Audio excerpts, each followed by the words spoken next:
Alright, so here we go, guys. We're going to go, we're in the X-Plane G1000 here. I chose to do the X-Plane version. It's just a little bit more clean than the Microsoft Flight Sim 2020 G1000 is at this time. This pretty much has full functionality that you would find in a any G1000 real life or simulator, so I thought we'd go with this one. So the first thing we have with the G1000, we have these two screens. Okay, so you have your PFD and your MFD. So your PFD is your primary flight display, and the MFD is the multifunction display. So you're going to hear me say PFD and MFD throughout this, so just remember those two definitions, and that's what they are. So we'll work our way from top to bottom. Both of these are carbon copies of each other. Which is great because if you ever needed a backup because of a failure, you have this red button here and it consolidates them. Okay. So in the top left here, we have our volume button. Okay. This here, the ID and the nav portion there. So what happens is if we can push that on the navigation side, and it'll search for a signal for the VOR beacon that it's looking for there. We're just on VATSIM right now, so if you hear people talking in, that's what's going on. Down below here, the soft key here is to switch our frequencies. Okay, so switch from, you see this 109.5 to go over here to this 109.10 spot, so you can swap it. The thing that's highlighted, the frequency that's highlighted in the green there, we can change with this knob below. So the big knob switches the larger number, the small knob is the smaller number. So you set that to whatever navigation frequency. Now this is different from the communication side, which is over here. So on the right hand side, we have the communication one. That's where we're going to set up our radios. I'm actually going to flip off of the Unicom right now so we don't get interrupted anymore. Down here we have our heading bug. So you see this cyan little bug there. We can move that around to any... What the heck? Oh, it's on my COM 2. Let's get rid of the COM 2 here. We'll just change that. There we go. All right. So we can change our heading bug location. So you'll see here we have the actual degrees in the number format, and then we have the bug on the HSI there. Now, if we wanted to center it, all you have to do is click the heading button and it centers. Continuing down, we have the altitude bug. So we can, I'll bring it down so you can actually see it moving around our altitude. The small button, you can see the bug here. So same cyan bug, but now it's on the altitude tape. The small knob controls hundreds. The larger knob controls thousands. So you have your numeric up there, and then you have the actual bug on the tape. From there, we have a couple soft keys that are inoperative. There's nothing attached to them. We'll go back here. So this here just changes our inset. So what that is if I click declutter, it's this right down here. I can just change what is shown on there. So right now it's got everything. It's got waypoints, VORs, airports, aircraft, everything. I can turn the traffic on and off.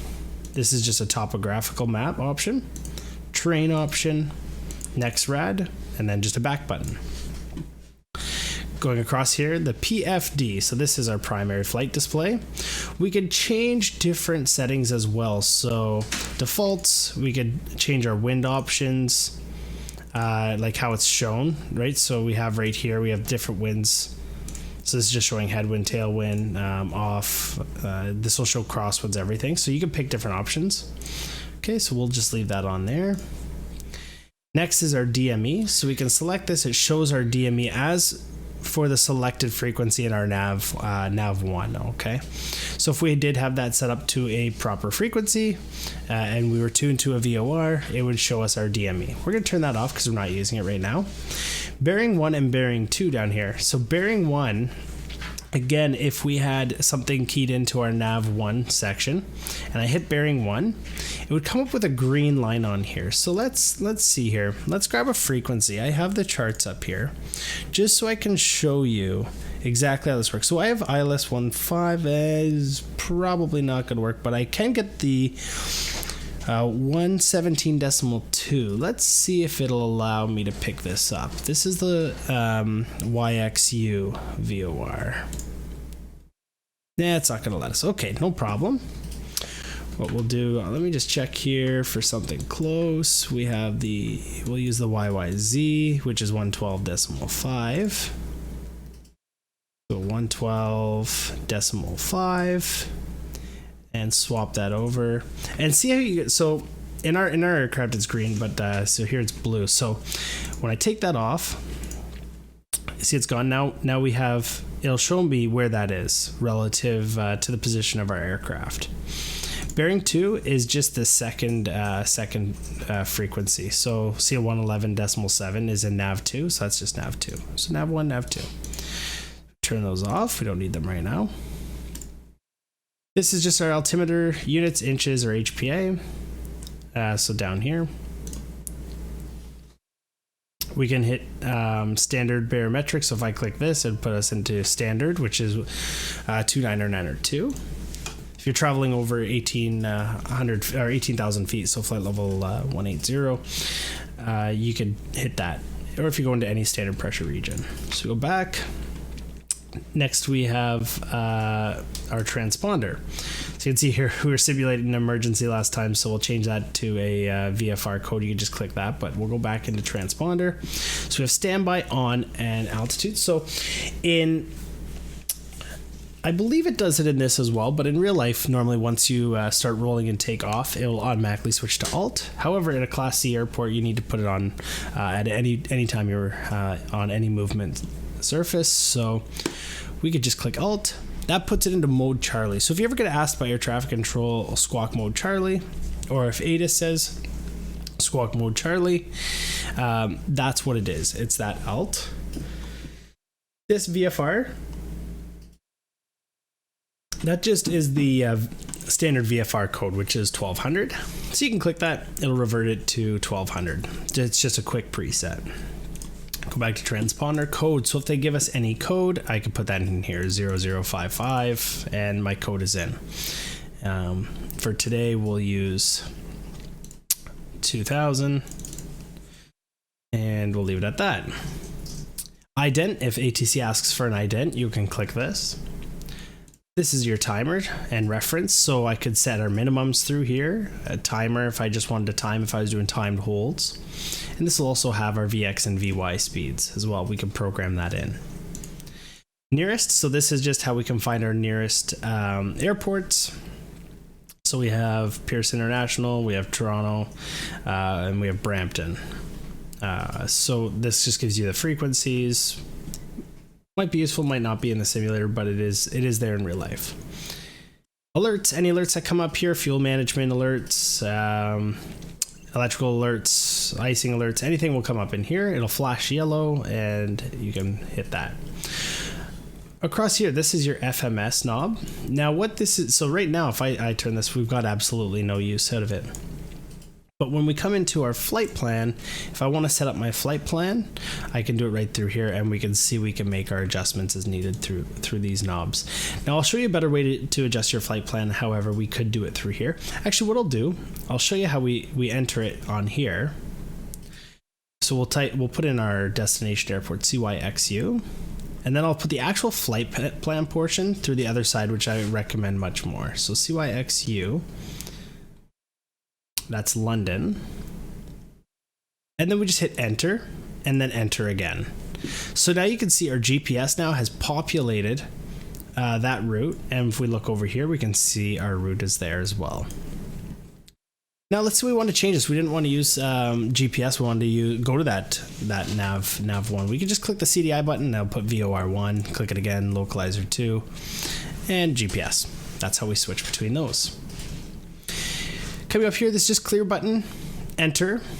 Proc means procedure. So when we click that, we can select our approach, our arrival, our departures, and clear to go back. Now, I'll show you how to do that over on the other side. It's just a little bit better setup on the MFD. Over here, we have our flight plan, our menu, and then our direct to button. So this direct to button comes in handy when, let's say, I'll show you more on departure, but if they say, you know, Charlie Golf Papa Delta Whiskey, fly direct to Durlow, right? We just click that direct button. We would do it actually under the flight plan. We could just hit direct and change the direct to code.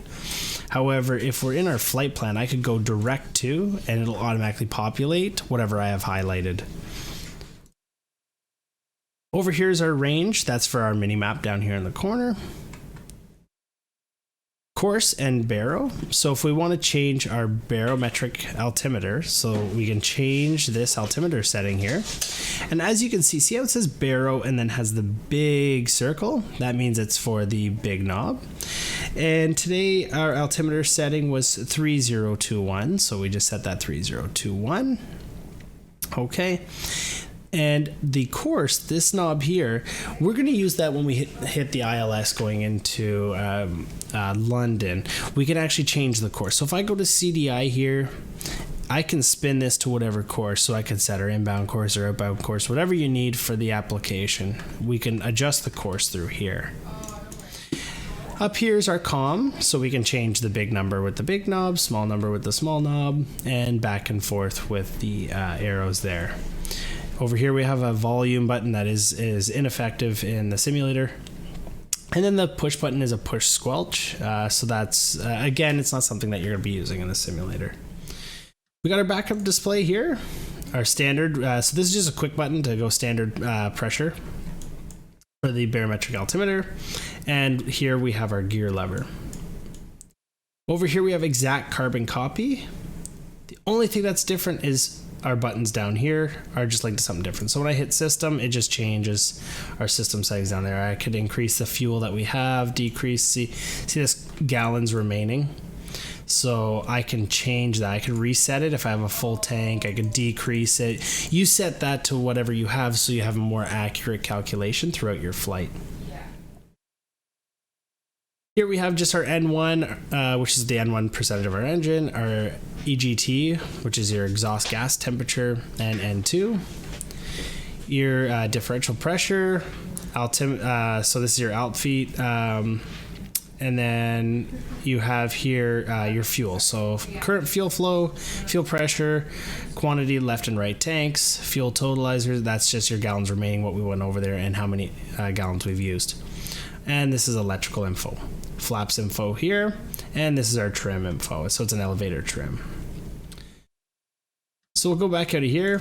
We can change our map as well, same as the other side, so topographic, terrain, and airways. We can add all that stuff, or we can just remove them, and topographical map. We can also do the declutter function as well, which works on this as the same side there, just starts removing things to make things a little bit cleaner for you, should you choose. Again, same buttons down the side, work on the same functions.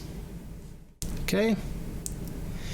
Then over here, I'll show you what the difference was. Remember I said this side, the flight plan is a little bit different, okay? So if we click the flight plan, see how much bigger it is? It's just a little nicer, okay? So we'll click procedure like we said, and we got to add our departure. So our departure today is the mix at 6. So you just follow the steps. You scroll with the big one, okay? The big knob, mix at 6, enter. You select your runway. We'll use runway 5. And we have the Durlow transition. So we'll select that. Load will highlight down here and enter. And that's it. It's quite simple. I'll show you the direct to when we're in the air because this does have a vector portion of the SID. We'll just go direct to mobile and I'll show you how we do that. 10,000, right turn direct mobile on course, Papa Delta Whiskey. So we just hit the direct to button and enter. Activates it. Now the only other thing that we have to do now is we have to go over onto nav mode. So we just click nav mode. We're going to pick this up, make that turn. We can then click this button again. That's clicking the FMS knob there and it will just go back to following us. So there we have it.